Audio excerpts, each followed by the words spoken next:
Hi everyone, welcome to Nom Watch Review, part of the Nom Talk network. On this show, we review the latest film drop out of or a throwback, celebrating a milestone by eating and drinking our favorite movie snacks and drink. I'm your host. Wow, I'm your host, Alejandro Cowie. And today we'll be talking about Treasure Planet. Now, while we are discussing about Treasure Planet, I'll be nomming on some delicious buffalo chicken Philly cheesesteak here. I'm a little spoiled. Dry drinking some water and shameless plug. Pepsi Mango. Today I am joined by two awesome individuals we'll be discussing today. First, I'll be introducing Eric. Hello, Eric. Can you introduce yourself and tell us what you ate, drinking or eating? Yeah, like you said, I'm Eric. Nice to meet you. Back as a guest, it's weird to be on the site again, which is kind of nice. I'm drinking a seltzer water. I have decided to go no drink November, so lots of water and all of that. See how it goes. And then snacking on leftover Halloween candy because I have a ton of Oh, it. dude, those things are great, by the way. Like, Steph bought some before. Oh, I think I ate those in a meal at my own. Oh, yeah, no, these are addicting. Excellent, excellent. Along with us today, we have Kenji. Please introduce yourself, my friend, and if you're drinking or eating something as well. Hey, my name is Kenji. You can call me the Kenjinator. I'm on Instagram as the Kenjinator. I cosplay. I also work on movies. I love film and animation. Today, I just got off of work, but we had the Kogi truck on set today. So I got myself some short rib tacos from the Kogi truck. And I also got myself an aluminum bottle of water because don't go plastic, guys. Metal is way much better. It's Hey, so it much better kind for of the fits the environment. capsule core thing you got going on with the cap and everything. I Yeah. dig it.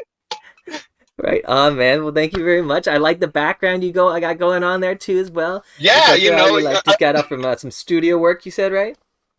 yeah. In fact, if I don't know if you can see, but if you look really closely in the background, way in the back, you'll see. You might be able to see a minion leering over Oh, North Hollywood. yeah. But We call but if you look FBI a really Saruman closely, sometimes. if you look really closely though, you'll see Super Mario World being built behind me, and by Excellent, that man. I mean you can't see anything. Steer really hard into the It's just a darkness. really big concrete jungle right now. Excellent. Well, I digress with our nerdisms here. We were talking today about Treasure Planet. I'm telling you, to me, it's like an underrated film here. I will shamelessly say Mhm. this is actually one of my favorite Disney films. I want to go ahead and see if I get you guys' perspective briefly on how you guys were introduced to this film, if you may.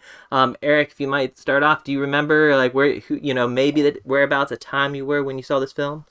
I was actually, I think I saw it in the theaters originally when it came out because I was interested one in pirates, two space, like, and it was just so interesting the 3D aspects of it and just the colors and storyline and everything.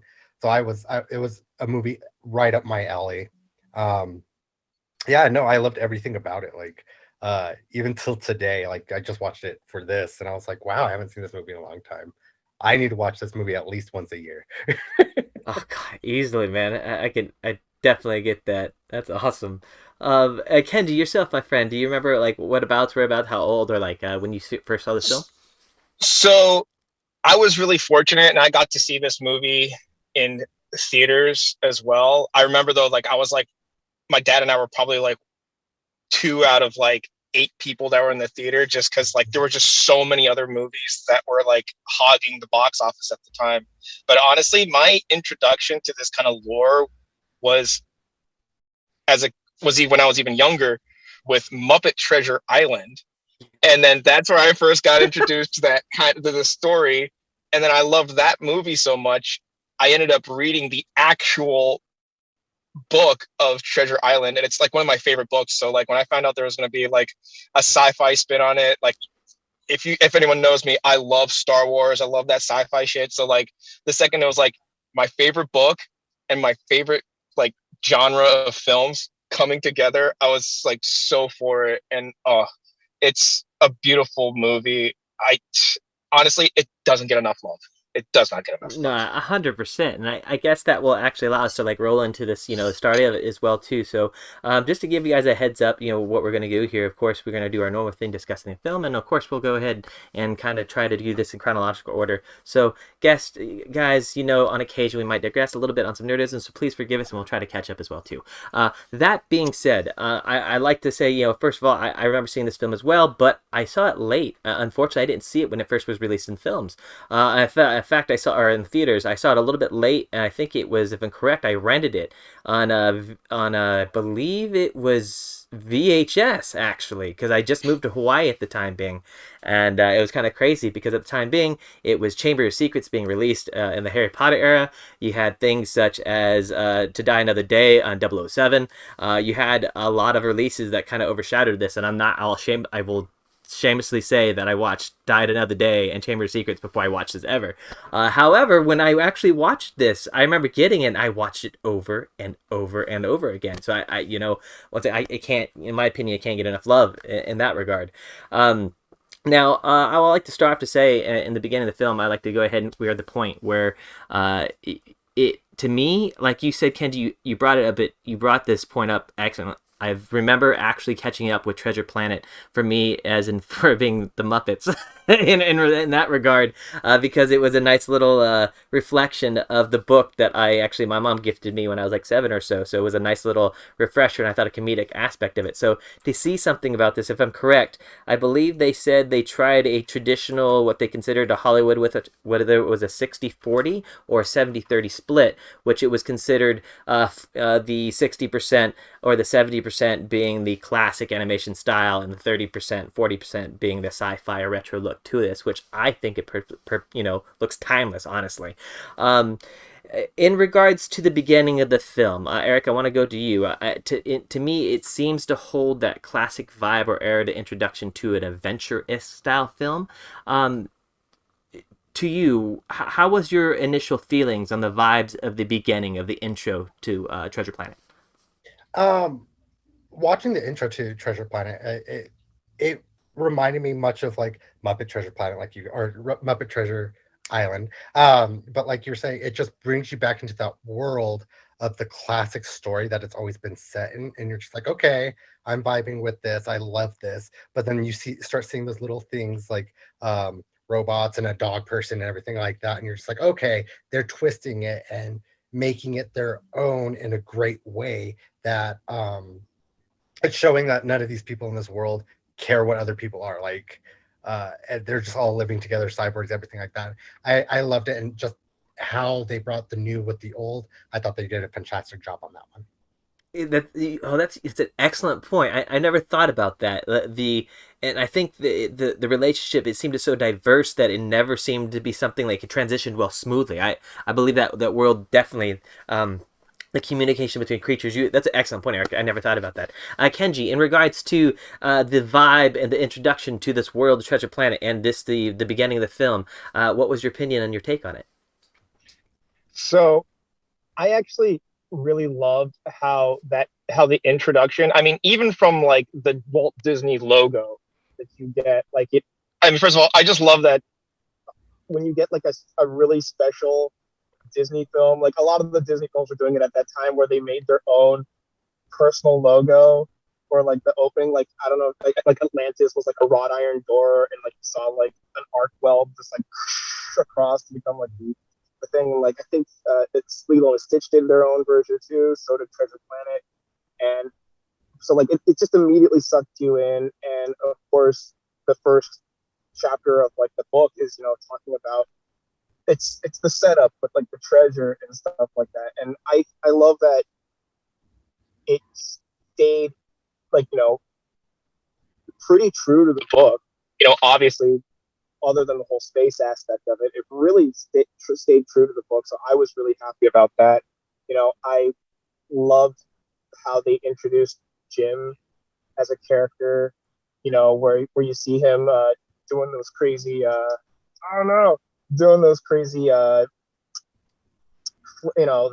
solar surfer, the solar surfing that he does. So like the windsurfing kind of thing, but like the windsurfing with like with the jet, how he gets in trouble and all that stuff. Like, and that was the one thing that I I really liked what the characterization was, just because there was a lot of stuff. It's like, because Jim was a bit of a troublemaker, but I feel like it wasn't really, you really, we didn't really get to see that a whole lot in like some other iterations of Treasure Island. So the fact that we get to see like just such a badass version of Jim Hawkins, I was just so happy. Like the visual aspect of it was so great. I love that it was also like like a little pop-up book in the beginning. Yeah, You know, it's like yeah. kind of like as like it's the equivalent of us like having a pop-up book, like a pirate pop-up book with like the little slides to like do all those, to make it do all the crazy actions, but instead you just got like this holographic book. I mean, it it's just such visual popcorn. It's just so wonderful. No, uh no, totally. And the crazy thing about that too, as well, for those to like, and on your point, Kenji, about having something to be like visual pop up or something just to be like visually stunning as the intro to the beginning of it, or definitely, I would say a story or a lore, a tale that has the ability to still capture its readers slash listeners. It does extremely well. I told Steph repeatedly every time I see this scene nowadays. I'm like, oh my god, I think of the Halo ring when I see the initial concept of Treasure Planet. And I know it's not, totally unrelated, but for Halo fans, I'm like, wait a minute, that looks so familiar. But I know it's like no relation in that regard. But funny thing you should say that, Kenji, in regards to his solar surfing or his windsurfing concepts. I do know we were looking at some behind the scenes stuff. Producer Steph Sobine, it was fantastic, and evidently they had a planned intro for the beginning, or an alternative play in which it actually, well, two of them. First, it was actually having the adult version of Jim Hawkins speak about the tale itself, and not him, or not having the original voiceover they had, or the one they went to, and actually going in speaking about his life and who he is. But they figured that that would kind of give away things, and I can see why they changed it, and I kind of prefer, personally, I kind of prefer what's going on now. However, there was another one that showed him actually surfing more, and doing crazy stunts through all these things and so forth. And after that's done, he has the street kid come up to him and speak to him, and he's friendly to this kid. And it shows a scene. He has a full conversation with him, and it shows the kid's like great, and all of a sudden his like tough mannerisms kind of slowly dissipate with this kid, and this kid shows him a broken scooter, and he's about to help this kid out. And then he's like, I got you. I'll take care of you. So you see him about to break down his wall, and he goes up there to take care of the scooter. And the kid's father goes, I got him. He's friendly and takes care of him. And he says, we got it from here. And you can see it in his face that he's like, that father figure is really missing him. And then you're like, damn, dude, it's really intense. If you guys haven't a chance to see it, it's really cool. If it, that intro in general. And of course, which we'll discuss a little later, there are hints of him already, showing a longing for a father figure. And I guess a little bit, but in the beginning, we have the situation here now. Once they did, once the narrator tells the epic tales of pirates and going of the hidden treasure, and the whole concept of Treasure Planet, we get in and we're introduced to Jim Hawkins. A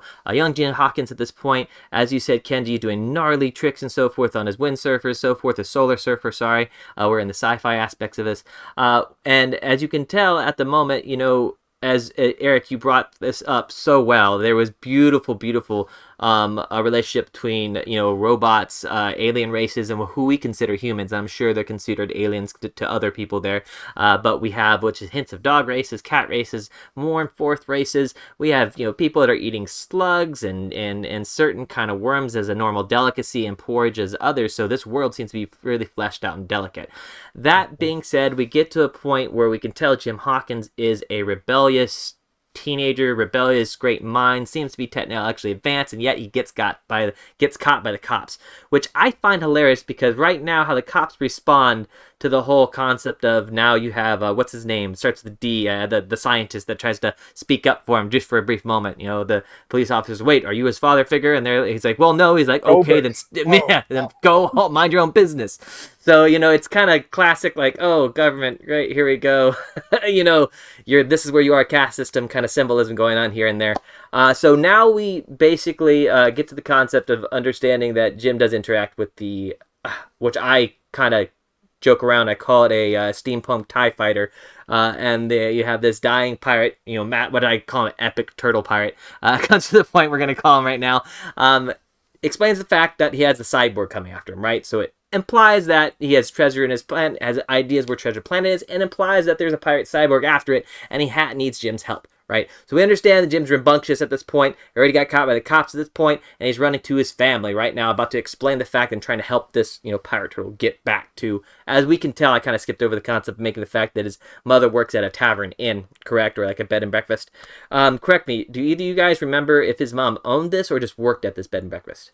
She No, owned it. I'm pretty sure they owned the Benbow. Oh, okay, excellent. All producer Steph said it at the same time. All three owned. Excellent. Okay, fantastic. All right. So we understand that she's working her derriere off of this place right now, and you get in this interaction now the fact that Jim has already been caught by the police, and now he has this concept of trying to bring this turtle pirate into their home. That's going on. You do have the scientist himself, which name's Dewey, I believe, right? And you actually have him now. Okay, cool. Trying to speak up for him. Now, in this cluster mess of everything, we discover that before that this, I'm going to call him Turtle Pirate right now because he has a name. We'll get to that, I promise. Before he passes away and kicks the bucket, right? He gives Jim the map, or we're going to say unknown map at this moment, and treasure, right? And it gets realized at the point that there's a map out there. It comes all digitalized, gorgeous, freaking, just, I'm going to say Matrix-ish like thing of this digital Star Wars map of explaining some really crazy stuff, right? So now we know that there is an epic tale to behold, and that we know that there's a path ready to go. Now, I want to start with Kenji here, since we had you second last time, my friend. At this point, right, we understand that Jim Hawkins there's more to him. There's a tale beyond there. Seems like he has starting of an event or adventure beyond him. What do you think of the pacing in the first 20 minutes of this film? Is it good? Is it hyped? Is it told us like a prologue? Has it been too long? What is your opinion of the pacing and the direction it's going? Where do you think it's going from here? So as far as like the first 20 minutes of the film, I actually feel are pretty solid because like we get very quickly introduced to Jim. We get introduced to his mom. We get introduced to essentially we end up getting our first glimpses of Billy Bones. Like within the first 20 minutes, we have about like 2 or 3 action set pieces. Like you had the action set piece from the storybooks. You had the action set piece from the Solar Surfer, and then you got the set piece where the Benbow is getting blown up. Like, I feel like in the first 20 minutes, like it's kind of a roller coaster. Like, it kind of takes you for a ride, and I feel like I mean, I don't know, like personally, I think so far in the first 20 minutes, I think the pacing is great. I've seen, and for a children's movie as well, like shoot, like most children's movies, the pacing is either too fast because they need to rope the kids in, or it's too long. I mean, shoot, I've seen like adult movie, like let me rephrase it, not adult movies, like movies for adults. Because adult movies are the other thing. But like movies for grown-ups, like those movies are like, like I've even seen movies where the pacing is just absolutely dog shit. So the fact that this movie was able to pull it off so well without, like compromising anything, I feel like it's great. Like, I mean, I remember you talking about the intro, the alternate intro that you were talking about. Like, as great as that sounds, and I love how it kind of like gives us a little more insight into Jim's character. We end up seeing that kind of stuff with Jim later on, and I feel like that intro, that original intro, would have actually really bogged the movie down in the first 20 minutes. So like, honestly, like what we got, I think is just so phenomenal. Like there's like hardly any dialogue in that solar surfing scene, and we know everything about Jim at that point in that one scene. There's no dialogue. It's just him just living his life, and we get to learn so much. So honestly, I don't think I would change those first 20 minutes. No, it's crazy because Eric, I want you to chime in on this, please, because it's interesting because all this being said and done, Kenji, you brought up excellent point. Given the fact that we went over and said what briefly happened in this 20 minutes, and yet in this 20 minutes we were trying to figure out the pacing. And you're right, it seems to be like an emotional roller coaster, going from the point where you're like, wow, this is epic, lore of a tale, and all of a sudden it changes up a little bit to spiking a little bit of like, oh, war and destruction, because you see like 4 or 5 planets or ships explode and different things happening and battling. That being said, with that much adventure happening and that much action happening, Erric, is it easy to keep track of what's going on and still be excited into the possible tale that's about to unfold for Jim Hawkins? I think it is, because I think they did a very good job of being like, hey, this. Okay, we're going to calm you and feed you a little bit of the story, and then we're going to go back to the action and then feed you back story. I think they did a very well job and poured a lot into this movie. No, hey Erric, can you? I can't hear you. Can you? Okay. No. Sorry, No? guys. It's okay. Hey, while we're working on. Okay. So while we're trying to get Erric, and by all means, please chime in, buddy, just in case see if we test your mic again. But while we're working on this right now, to go into the pacing here, I'm sorry, I'll let you try to fix that, my friend. But going into let's go into the concept of going to look at the comments. Still Do says, fuck, I love Treasure Planet, underrated. By all means, 1,000%, my friend. This is something that we can all agree on in this aspect too as well. Now at this point that we're at, it's the fact that we have an emotional roller coaster going on. We have a lot of information going on. At this point, we do actually have Doppler. I'm sorry, I called him Dewey before. I mistakenly called him Dewey, but it's going to be Doppler, Dr. Doppler himself, being ready to saying that he wants to fund this exhibition, actually help Jim Hawkins himself. Hello. Oh, there we go. I hear you. Perfect. Excellent. Hey, yeah, woohoo, fantastic. Now, continuing that, just a side note on there right there, you were talking about how this was actually being able to was it possible to keep attention was going on with all this adventure and stuff going on? Yeah, no, it definitely was, because I think they did a very good job at going the adventure and then back into story to feed everybody. Oh, this is where we're going, give you a little detail, back to adventure, back to excitement. And they poured so much into this film.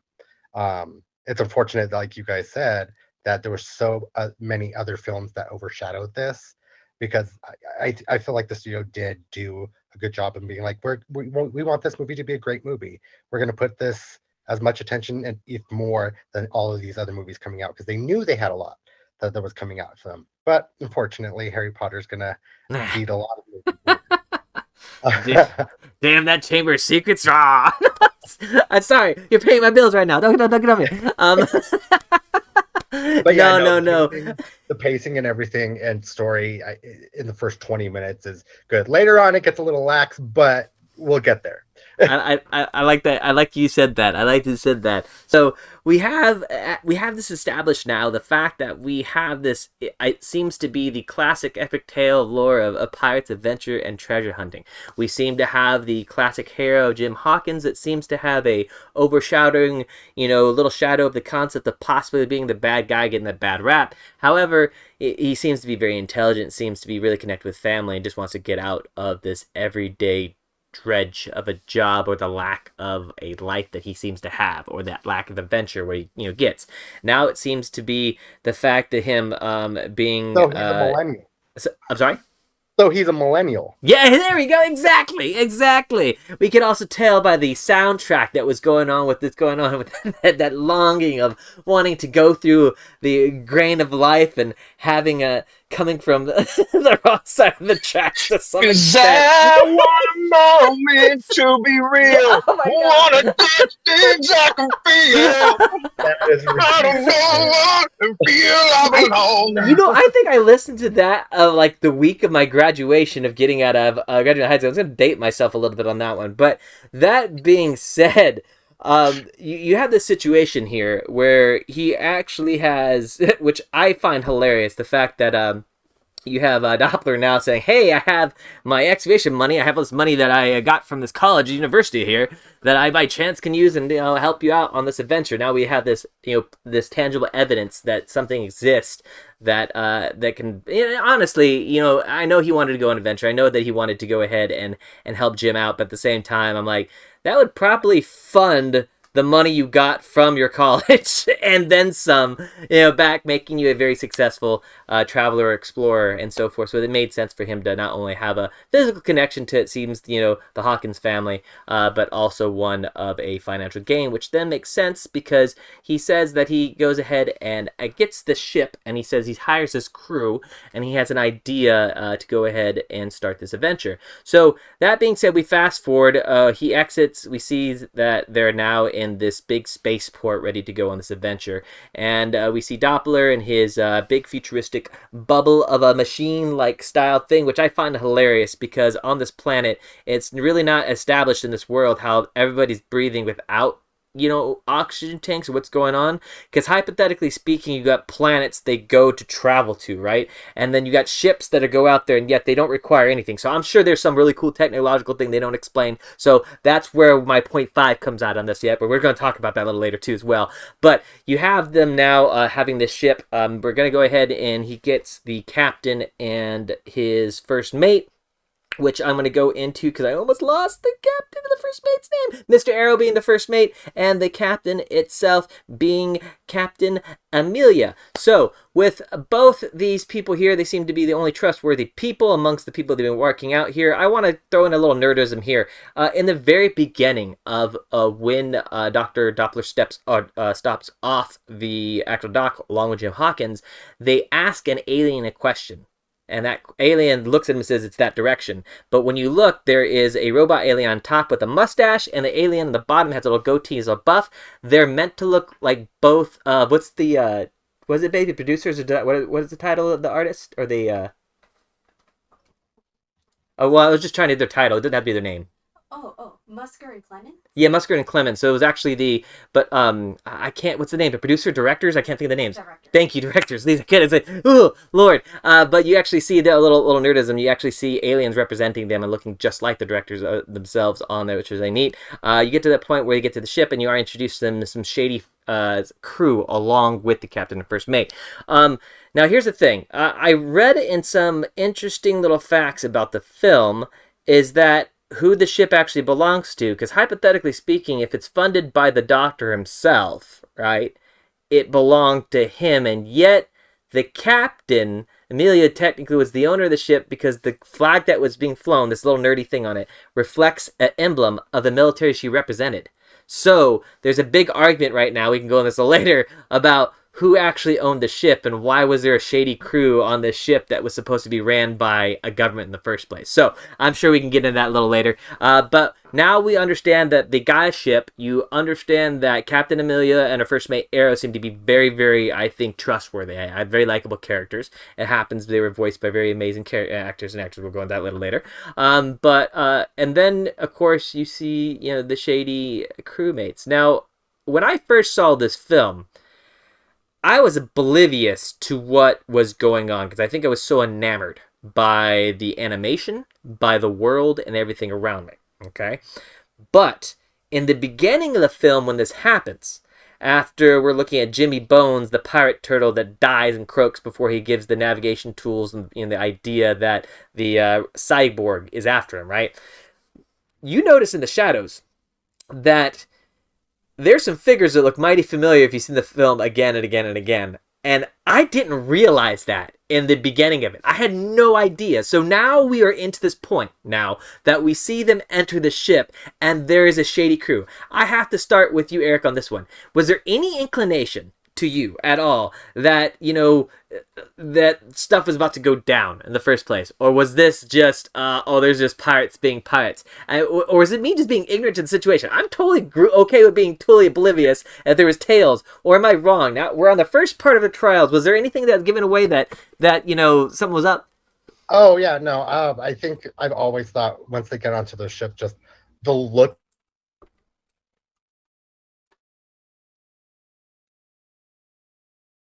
Hey, Eric. Can't hear you, but We've lost you again, bud. okay, no, it's okay. Okay, when you get back, by all means, please let me know. I'm going to start with Kenji. Kenji, now we're at this point of the tale going, and we know how it's funded, we know what's going on. Maybe I'm too enamored by the world around me. Were there any inclinations to you that, like, an adventure tale, like how this was going to start? I'm having issues. Oh, wait, hold on. Eric. Can you hear? Yeah, perfect. Well, Yes. Okay. who's answering? Kenji, go ahead. Go right here, and Eric, and we'll go right to you after this. Okay, so I feel a little bit spoiled in this regard because I watched Muppet Treasure Island, and I also read the book. So by the time we got to this moment, it's kind of like one of those like, I know who these people are kind of things. Yeah. So, but I will say I love the character designs that they did for the various pirates. I thought they were great. I forgot what I just remember him as Spider Psycho. No, you're good. You're good. Go ahead. Spider Psycho. Anybody, go ahead. It is A-okay in this point. But yeah, I mean, I loved the design that they did for Billy Bones. Like, I loved the idea of because in the original book, he's notoriously known as the one-legged man. So the fact that they changed him being one-legged to him actually being a cyborg, I thought was a great twist on the lore. And I was like, oh, hell yes. I mean, like, I just, first of all, I also loved how, like, I will say though, the design wise, it's very noticeable how it's really noticeable in the design, because you had, Captain Amelia, who was designed very sleek, very beautiful. Even Mr. Arrow, even he was even though he was like essentially a walking, he's basically Korg, like a golem. But yeah, he's basically a walking golem. But even so, technically speaking, he's quote unquote ugly, but because of the way that he's drawn, there's almost like a statuesque sort of like way about him looking, because like he almost like symmetrical in a way. Yeah. So like when you end up comparing him to when you compare someone who's like kind of like monstrous looking, but then you compare him to like that one alien with the head that walks on its own, and he has the torso that talks on its own. Yeah, they're actually brothers, oddly enough. But go on, yeah.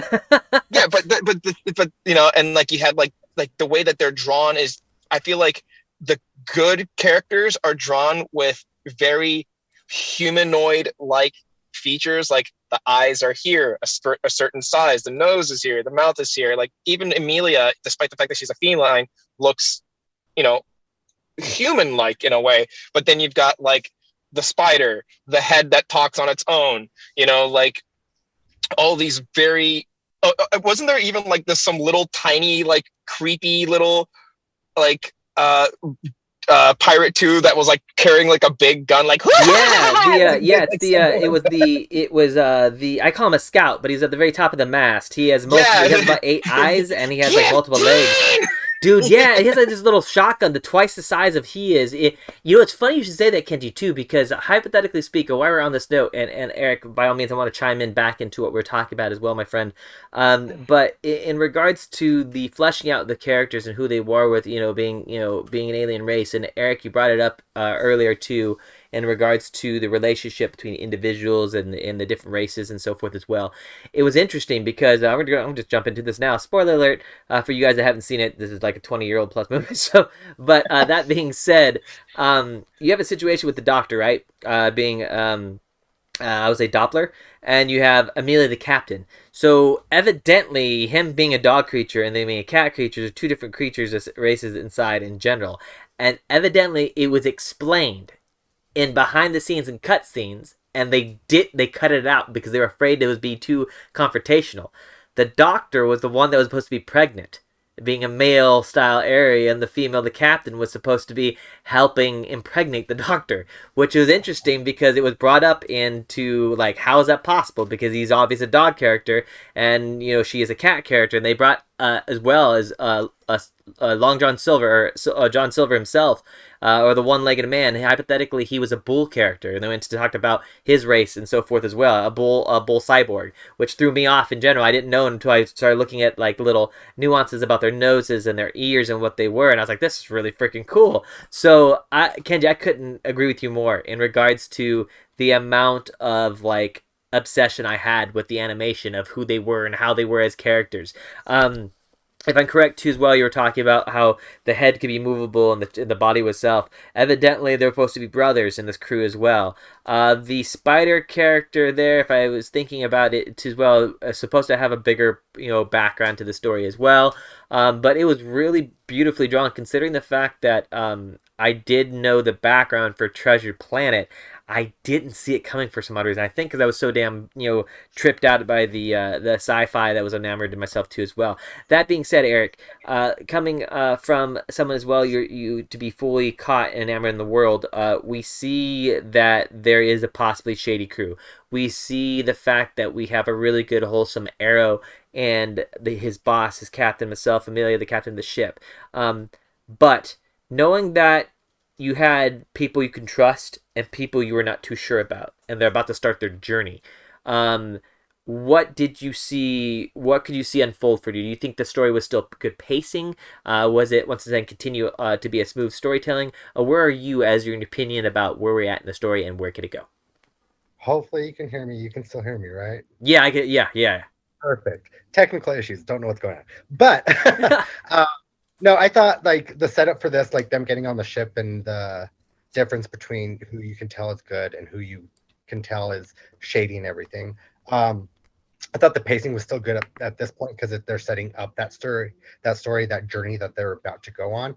We all definitely knew something was going to go down. Didn't know how they were going to necessarily do that because this is the first time we're seeing a spaceship in space with pirates going treasure hunting. So that's what caught me later on in the movie. But yeah, no, the pacing up to this point in the movie is very good. Right after this, I think, is where it starts losing its track.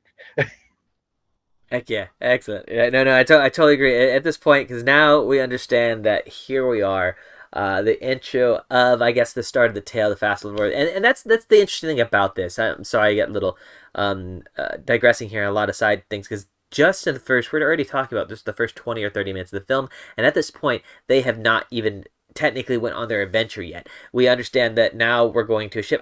To me, I'm just hyped watching it, getting the start of this here adventure.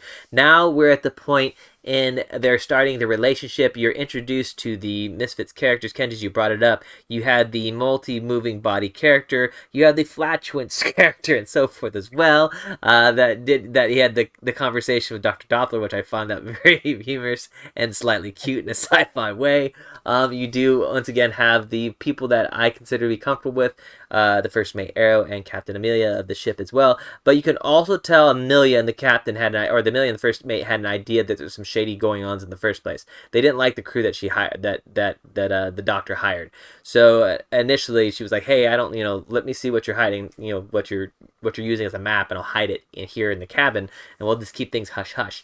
Of course, at this point, we are introduced to that lovely pink squiggly alien and Silver himself in a sense. So at this point, I think you have an idea of somewhat of a feeling of who's who, or I would say a vague emotion feeling of what characters and where they stand at this point in the tale.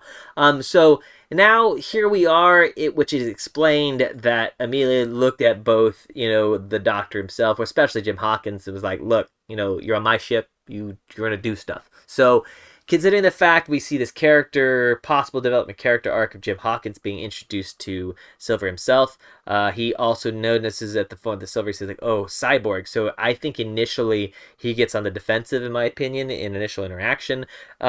He gets the initial, what I would say, shitty jobs of the ship, of hypothetical swap the poop deck / actually do the dishes on the lower the docks, lower the decks, peel the potatoes kind of concept. And at this point, you see Silver being his now direct boss of the ship of the lower area, and to see the cyborg's capabilities and how what he's doing cooking, which I found fascinating, in regards to how he was chopping vegetables and how he was actually cooking the eggs with one freaking hand. One hand, he was doing all that crafty-ass movements of prepping while he was telling a story with the other one on occasion, knowing what he was doing. I thought that was just fascinating how the animation, the art, how they did that. At this point, it seemed that the doctor wasn't really sent to do much other than kind of be like the navigator on top of the deck. So at this point, they run into their first issue, which I believe is going to be the star actually turning into a black hole,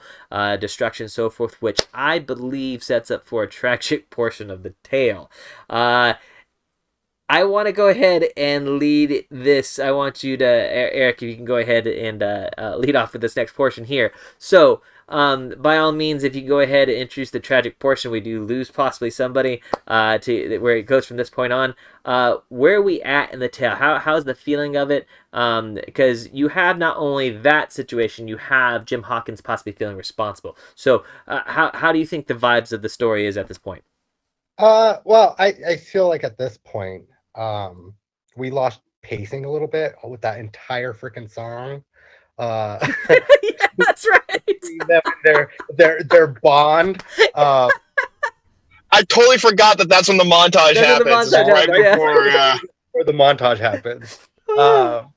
And that particular song, I think, it lost me. It lost me. It's good, but it lost me. I see what you're talking about. The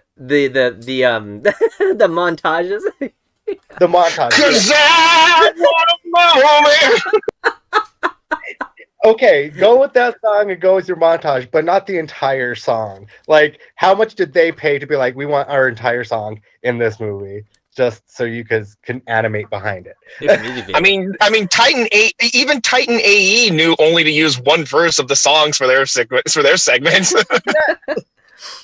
But and then we get to this point, and it kind of just like drops us back into this big thing of like everything stop, halt, and so pacing this point is where my real big issue is. But then the star blows up, and they're all into action again. We're back into the story, which I feel they did a good job at bringing us back into the story with the whole star exploding and everything like that. But it was still a little pull. Like, you have to explode a planet in order to get us back into track of the story, because we just had a whole music video. So, totally. But tragically, we lose the second mate because of the shady character, which we all knew were going to happen. Dick. And we kind of start seeing that the characters and everything like that are the shady characters are kind of getting upset and want to just take over now, which I thought they would have taken over once they left port, but that's just me.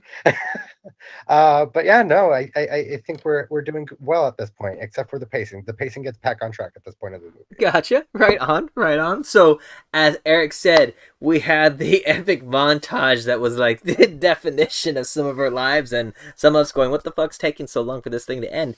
But you do, it's funny you should say that, Eric, because I do believe that it would be kind of the moment that the relationship seems between, Cyborg Silver and the one-line man with actual Jim Hawkins himself. I think that also the unexpected father figure-esque relationship appearing kind of prevented the taking over the ship in a sense. However, on that same note, Kenji, we have the star turning black hole. We lost the first mate, Arrow, in the situation. We see that it is what I call, I'm gonna go dickhead Spider, decided to go ahead and chop that freaking rope, and left Jim Hawkins with a real identity crisis, and the fact that he felt like he was part of something, and now he feels bad that's his responsibility that has happened now.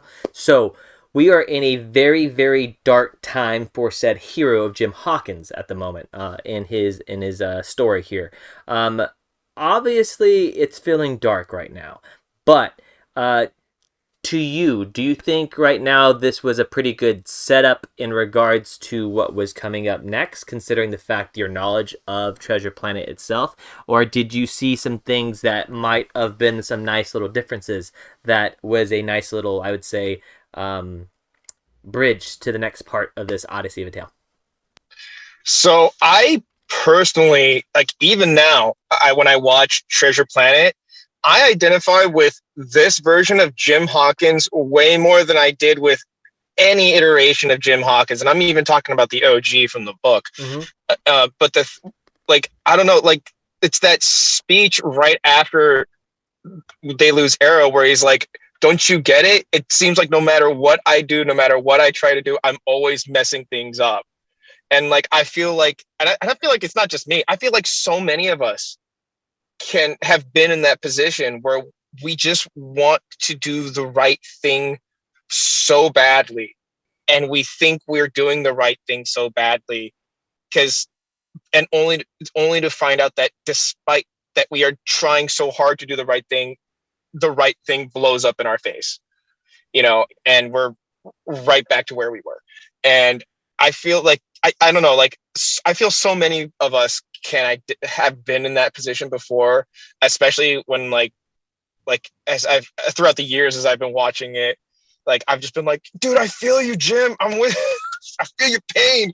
Like I just identify with Jim so much, and also like I mean, despite that the pacing got so bucked with that song, like it's really weird, because it's kind of like, how else are you gonna really understand like really what Jim's been through in his childhood? Because I mean, because we could have done it without that music video, but it's such a throwaway line where he's like, "Didn't your father ever tell you not to be starting fights like this?" I'm assuming he was not the type. No, he's more like the leave home and never come back type. So like it's such a throwaway line. So to like kind of get like a visual representation of it, I get it, because we it's Disney and we kind of have to see some of that thing sometimes. However, like and just some of the things that Silver says afterwards is just so really tugging on the heartstrings, just like that whole idea of like, I see greatness for you. I can see you standing there with the sun glowing behind you. And when that day happens, I just hope that I'm there catching some of the rays off of you. Like that is like, oh my God. Like, especially, I don't know, for me personally, like I'm getting a little emotional for this. I always feel like I do feel a lot like a fuck up a lot of the times. So like and like sometimes all we want is to have someone just acknowledge and say that we're capable of greatness, when we've been told by so many people that we keep messing up. So for me personally, like that moment is such a deep moment for me. But I will say most of the pacing that I have issues with is when they finally get to the planet. That's where a lot of the pacing gets. I feel personally as a kid, it almost, because of the way that the pacing is and the setting, it almost feels like a different. It's funny you should say that, because looking at the comments right now, Still brings up, says like, it's great, he's the same person that brought up the concept of the fact that it's such an underrated movie. Love the movie that says that he's a skateboarding 90s 20s teen. It's great. 90s 2000s teen. It's great. And honestly, the reason why I think this comment's so great is because what you just said, Kenji, is that there's a lot of us that are in our 20s to our late 30s, coming into the point, that we related to this. And I'm gonna have to shamelessly say that, given, yes, Eric, the music video messed it up. I was a sucker for the music video. I don't know what it was about the damn freaking thing. I was like, this is great, but at the same time, I was a big fan of I was a big fan of Goo Goo Dolls, and looking at like coming into Evergreen, coming to the concept of like, oh my God, Chicken Cherry Cola. We go into other ridiculous things, coming into unrelated songs in the 90s and horrible things like that. So I definitely see that in regard of trying to find that moment, because at that same time, given the actual, when it came to that portion of, I would say, the montage of the song, and also just the explanation of what the relationship was between the crew, the captain, just as before, with everything that's gone on, it's interesting because it does do a decent job in expressing a little bit more behind Jim Hawkins, because at this time being, we do see Silver about to dock a boat, and the behinding of him with the glistening light actually reminds Jim Hawkins of his father actually leaving them. So at that portion of him and I didn't realize how much of a dick that guy was. He just up and left the mom, Miss Hawkins, and like Jim was running after him, and literally the motherfucker was like, I'm gone, not gonna look back, not gonna look at you, I'm out of here. So I don't know if he one. Look, I need to go get milk from the corner store. Okay, I'll be back, Exactly. Jim. He went to No, get some I'll be cigarettes back, and never Jim. fucking came back. He said Jupiter has better Marlboros than Venus, so I'm gonna go. I'm gonna go over here real quick, and it was depressing as shit. That being said, no PTSD meant for anybody out there. But that being said, we're at this point in the story. We do understand that okay, some shady shit's going on. Obviously, you have Arrow, first mate's not dead. Amelia understanding that there's some unsure things going on, and eventually you get to the point of all these meetings that they start to, Silver starts to play his hand, admit who he is, along with the angry shipmates. So they take over the ship, correct? Now the fact that we're going on there, they are trying to fight over the concept of the map, the destination of the map. Guys, remind me, I'm having a brain fart here. What is the pink gooey? Is it Morph? Is the name? Morph. The major Morph? So Morph! we have Morph that we understand that I just kind of mowed Morph over. the Morph. That's it. His Exactly, alien species is a morph. Okay, Exactly. He's Morph the Morph, yeah. Yeah, Morph the Morph, showing that he starts to this point where we understand that the ship's taking over, that this little ball, this bronze ball's map that helps them find the destination treasure planet is going on, and we see that Morph decides to go ahead and take this thing, and Silver and Jim Hawkins has a come here Morph, give me the whole little map thing situation after the ship's exactly taken over, and eventually we get the situation where the map technically goes with what we're looking at Silver and his crew, and now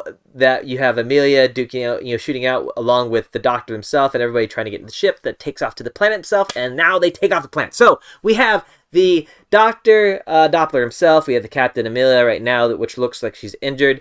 The Doctor did some gnarly thing and technically killed 3 of the shipmates as he shot some part of the bow that was initially on another part of another, I'd say a Dewey or a safety ship, and they fell off to the distance. So those guys are gone at this point. But that's only like 3 of 10 of the shady mates that are attacking him at the point. So they then go down to this planet. Fast forward because we kind of digress with a lot of this little mannerisms, certain things that have kept us a little bit more infatuated with the film at times. But that being said, we now have the heroes, Doppler, Amelia, Jim Hawkins, now on the planet, where this planet looks gorgeous in my opinion. It looks like something off of Indiana Jones meets freaking sci-fi meets, it's just fantastic. I love it. And then we are introduced to Ben that we find. Ben. I love it. Eric, I want to go to you to start off with this, my friend here.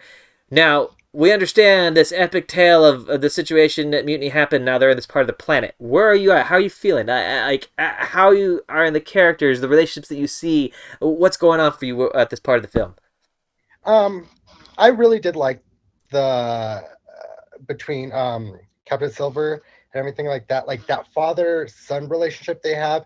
Even when he's attacking and everything, you definitely do see that, and it's kind of nice that he's finally getting that.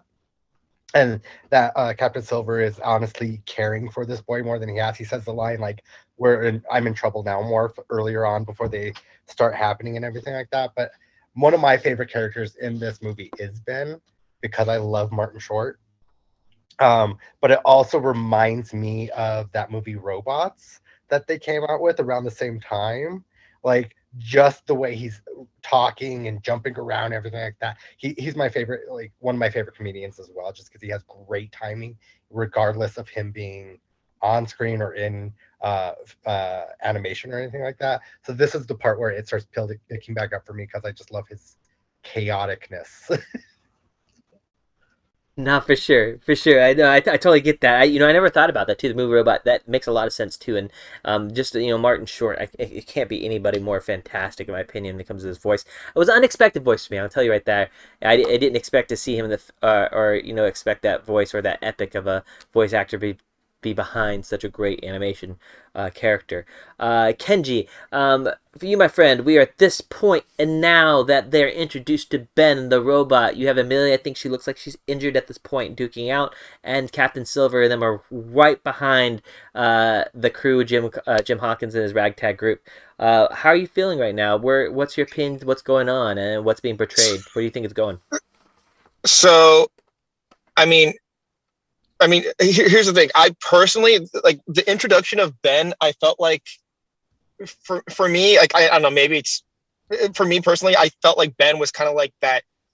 Was like the obligatory goofy character that every Disney character needs, the bumbling slapstick style like humor.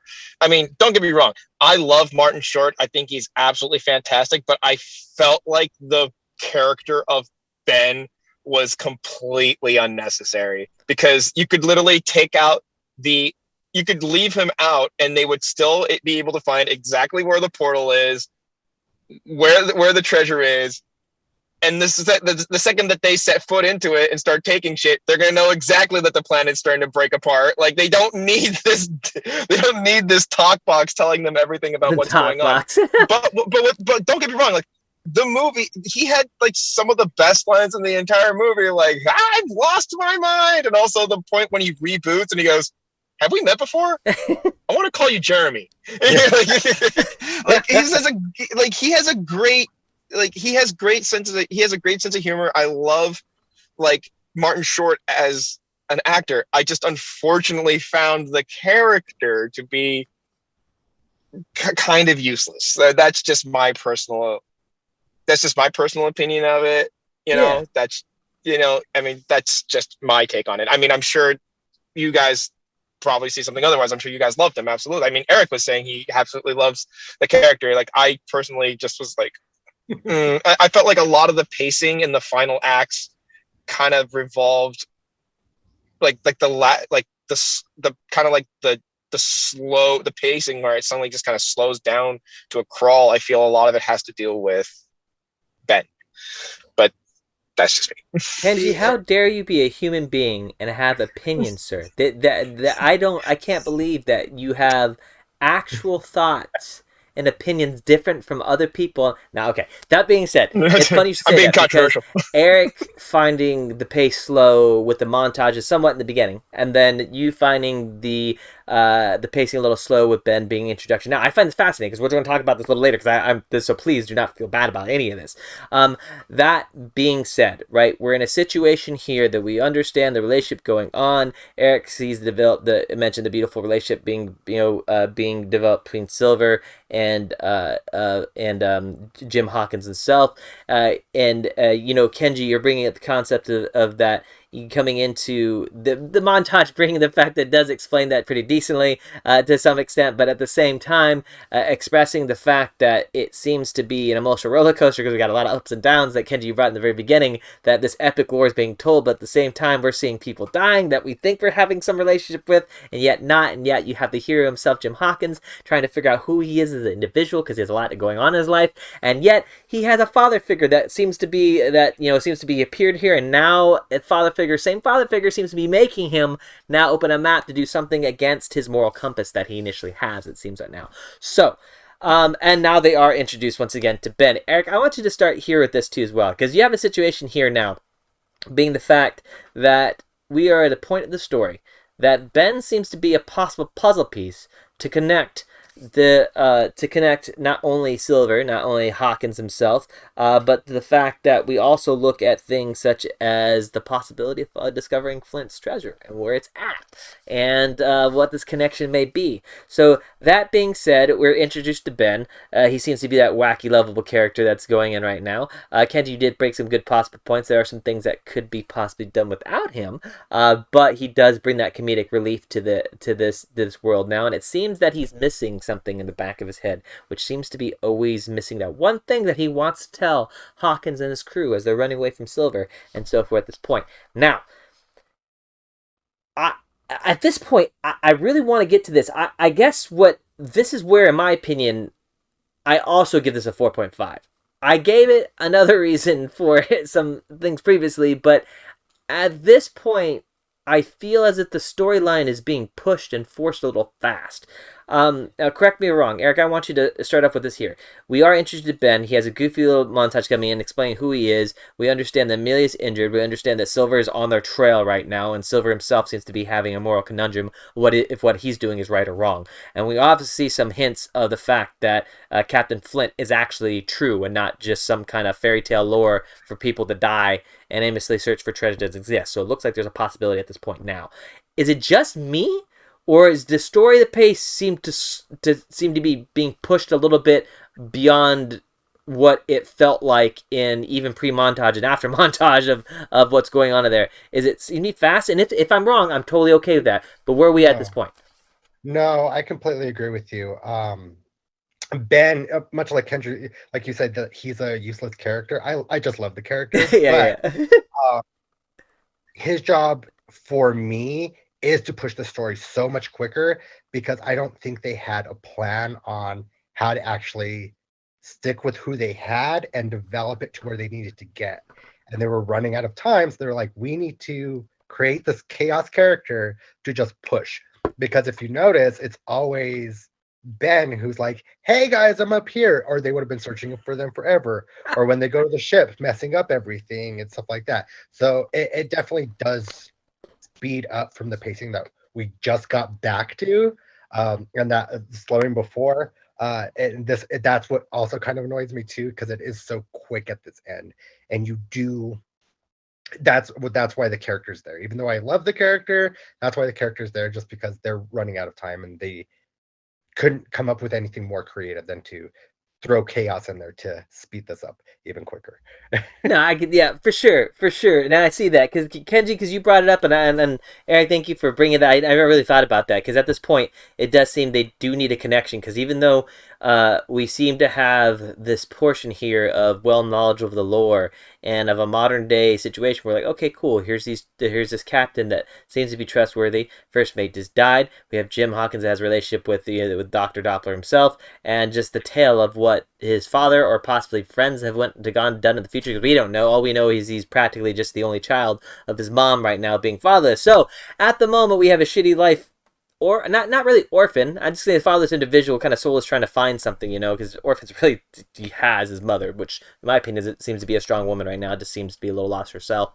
But that being said, at this point that we have here, Kenji, I want to ask you here now.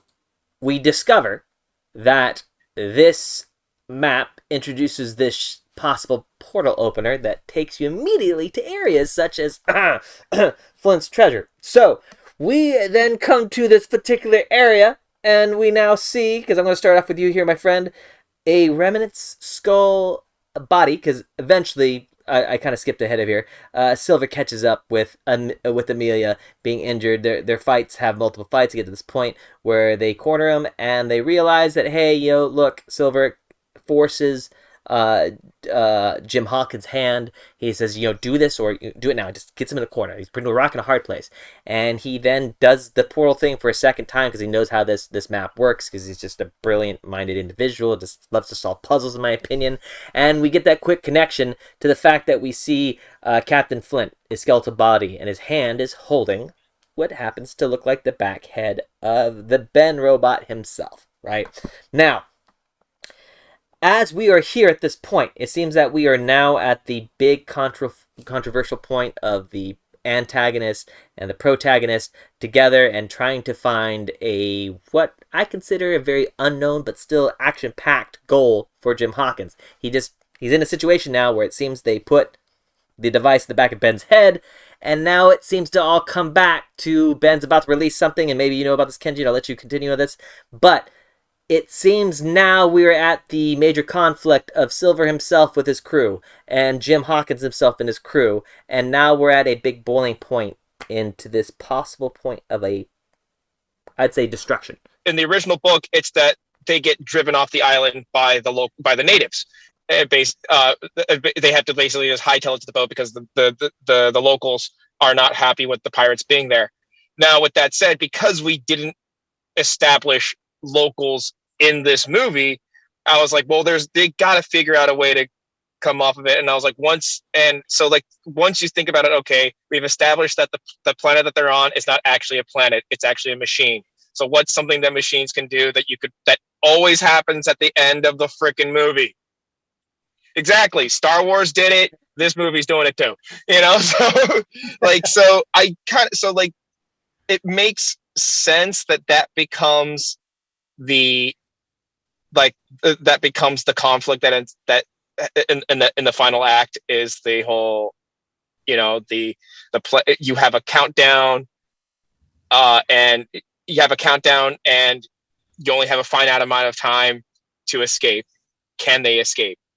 And I do love the idea that I do love how they ended up resolving that conflict, because the whole idea was like, okay, we don't have enough time to escape from the blast radius of this planet. What are we going to do? And I just love the fact that Jim does that thing where he jerry rigs a friggin' rocket turbine onto a piece of sheet metal, and we basically get a reprise of what he did in the beginning of the movie, and it's somehow even cooler this time around than it was the first time. And I will say, despite the fact that the pacing in that the last act or so is kind of like weird, I do love those final moments where you just see both the ship and Jim just kind of like heading towards the portal, and he's just kind of like last minute like, ah, and he pushes the button, and then the next thing we see right there goes, it's just a starry sky, and then you just see boom, when it just comes through, and it's just, as a kid, I was like, yeah, like I was like the kid at the end of Free Willy. I was like, I thought it was a great way to resolve that conflict, and I think I definitely feel like it definitely works for this medium and this genre to have that be your final conflict, as opposed to it being like, oh, we're being driven off the planet by an alien race. Yeah. So I really in a way, I kind of prefer how this ends compared to how it really ends. I like that. I like that you brought that up, because it seems to be making an ultimate bad guy that everyone could get around and not feel as if we're alienating a certain individual, trying to compare things to sometimes. So it feels good that that can be put up there in that essence too. I will also say, I do love that this is one of the few movies where the Disney villain actually has a growth and an arc. Yeah. And doesn't die at the end. Which is interesting you should say that, because on that note, right, after this happens, and producer Steph mentioned this before, which I found hilarious, to how he like epically puts his finger in the mouth and he comes out and there's an explosion, they go through the portal, how the fact that there's not some molten lava and shit coming from metal out behind them and coming now in space hurtling behind them, like, okay, cool, you got through the portal, but question, is there anything behind you that flew out there behind you, and what's going to stop that from hitting anything else that comes out there? So it's like, oh damn, that's a good possibility. Oh, see, don't worry, it's not going to hit any ships in the sky. It's just going to it's just going to fall through the atmosphere. So hopefully there's no trajectory of planets there as well too. But that being said, they get out of they are now, like I said, they escape that area there. Silver and Jim have an emotional moment. Silver kind of acknowledges to Jim at this point. Eric, I want to start with you on there.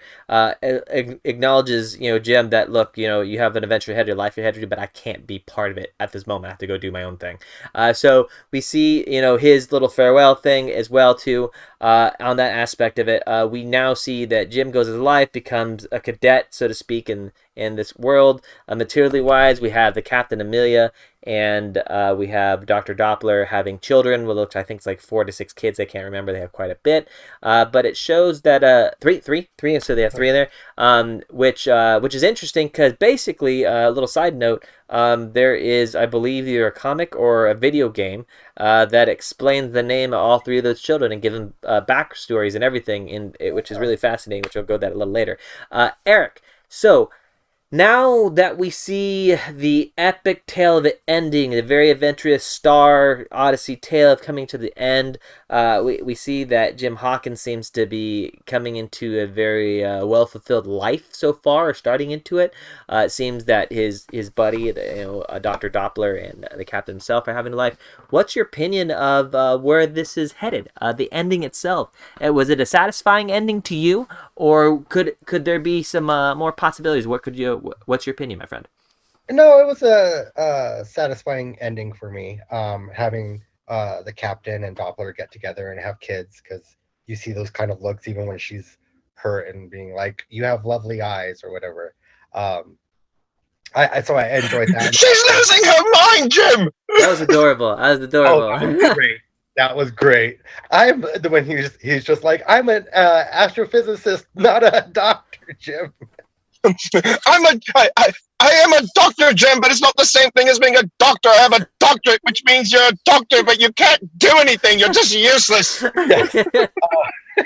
But I enjoyed them, the mom getting the her in back and everything like that. But I do love the Captain Silver and Jim conversation, because you see that even he mentions it, like, "Come with me," and he was like, "Before I would have said yes," so he would have gone on that pirate trail with him.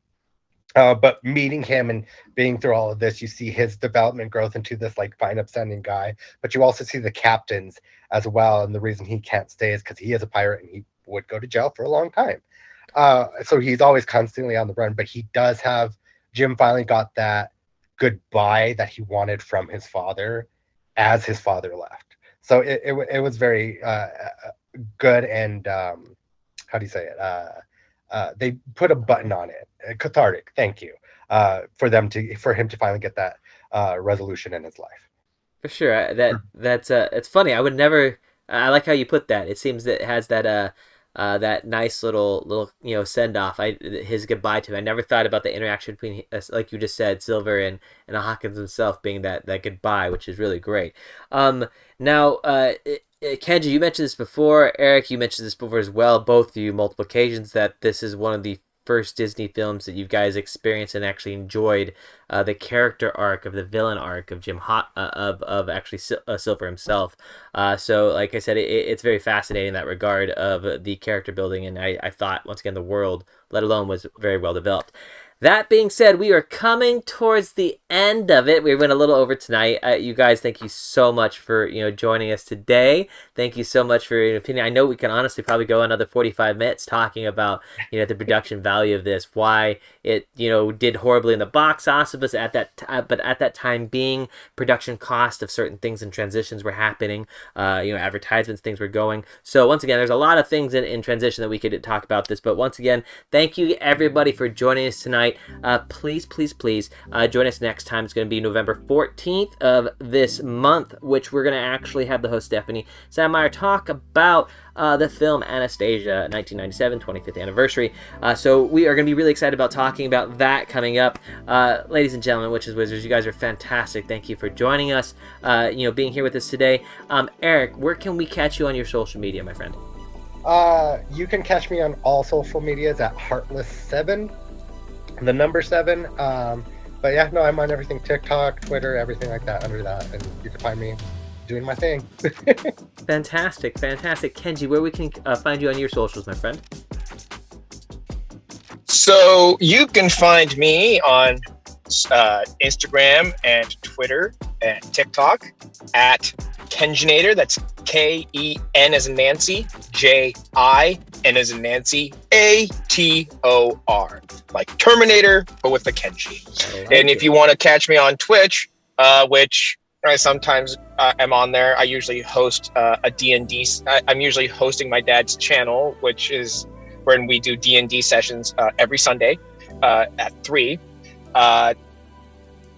If you want to find me on Twitch, it's the Kenjinator. So just put the in front of the other stuff. And that's you should be able to. I would love to talk to anybody who wants to talk nerd stuff. Right on. Guys, you can find me at IAMCOWIE.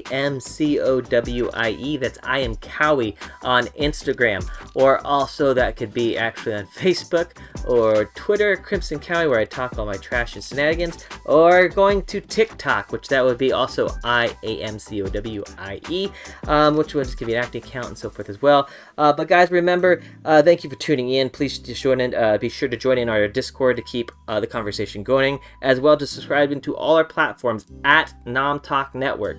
Once again, guys, thank you so much for tuning in, and please join us next time. Love, peace, chicken grease. Never grow up, never surrender. Bye.